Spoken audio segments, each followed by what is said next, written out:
नमस्कार बंधुरा संगीता आरपी ब्लग्से आपनादेरके अनेक अनेक स्वागत। तो चले आसछि नतून एकटी भिडियो निये। आजके आमि आपनादेरके देखाबो आँचेर उनुने रान्ना करे। और आजकेर रान्नाटी होबे ढेঁড়সের एकटी रेसिपि। तो चलुन शुरू करा जाक। प्रथमे आमि आँचेर उनुनटी धरिये नियेछि, तारपरे भातेर हाঁড়ি बसिए दिएछि और एदिके ततक्षणे ढेঁড়সটা केटे नेब। देखुन किभाবে काटछि ढेঁড়সগুলো, এইভাবে কেটে নিচ্ছি। काटा হয়ে গেলে এরপরে আমরা আলু পেঁয়াজ কেটে নেব। আলুগুলি সরু সরুভাবে কাটবো। কাটা হয়ে গেছে, দেখুন কিভাবে কেটেছি। ভাত হয়ে গেলে এবার কড়াটা চাপিয়ে দেব। প্রথমে দিয়ে দিচ্ছি সরিষার তেল। তেলটা গরম হয়ে গেলে দিয়ে ঢেঁড়সগুলো ভেজে নেব।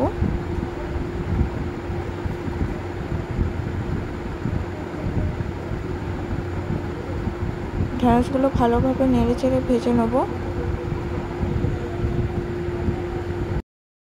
এরপর দিয়ে দেবো পরিমাণ মতো নুন আর হলুদ, দিয়ে আরও একবার ভালোভাবে নেড়েচেড়ে ভেজে নেব। ভাজা হয়ে গেলে এর মধ্যে আরেকটু সরিষার তেল দিয়ে দিচ্ছি। সরিষার তেল গরম হয়ে গেলে দিয়ে দেবো 5 ফোড়ন। এর মধ্যে দিয়ে দেবো পেঁয়াজ। পেঁয়াজটা একটু ভাজা ভাজা হয়ে এলে তারপরে দিয়ে দেবো কেটে রাখা আলুগুলি। দেওয়ার পর আরও ভালোভাবে নেড়েচেড়ে ভেজে নেবো আলুগুলোকে।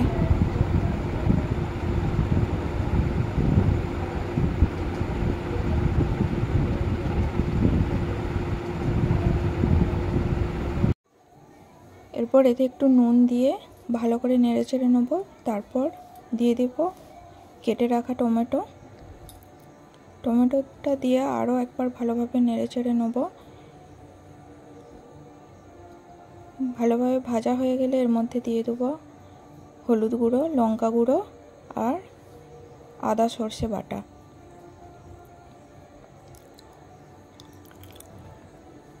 যে আদা সর্ষে এর মধ্যে এবার দিয়ে দেবো একটু হলুদ গুঁড়ো দিয়ে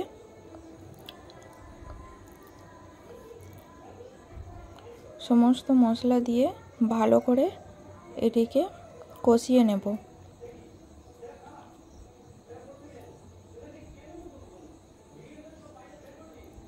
কষা হয়ে গেছে, এবার এর মধ্যে দিয়ে দেবো পরিমাণ মতো জল। জলটা দেওয়ার পর এটা ফুটতে দেবো। আলু যখন হাফ সেদ্ধ হয়ে যাবে তখন আমরা ঢেঁড়সগুলো দিয়ে দেবো। যে আলু সেদ্ধ হয়ে গেছে এর মধ্যে দিয়ে দিচ্ছি ঢেঁড়স।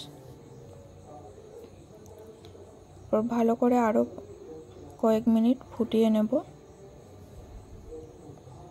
জলটা আলু আর ঢেঁড়স পুরোপুরি সেদ্ধ হয়ে গেছে, এবার এটাকে নামিয়ে নিচ্ছি। দেখুন ভিডিওটি যদি ভালো লেগে থাকে তাহলে অবশ্যই একটি লাইক করবেন।